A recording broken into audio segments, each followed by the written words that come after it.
تعالوا نعمل أسرع وصفة بوظة. بسم الله.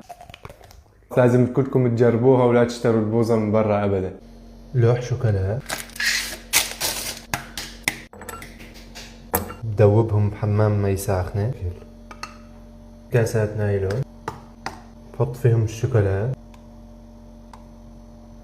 بعملهم بهالشكل لحتى أغطي الكاسة بكل الشوكولا.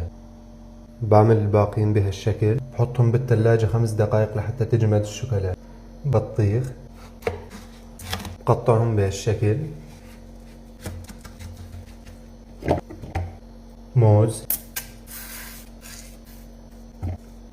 كريمة، عسل، بخلطهم مع بعض. بحط عليهم الأعواد، بغطيهم بهالشكل، بحطهم بالثلاجة لحتى يجمدوا. وهيك صاروا جاهزين بعد ما حطيتهم بالثلاجة.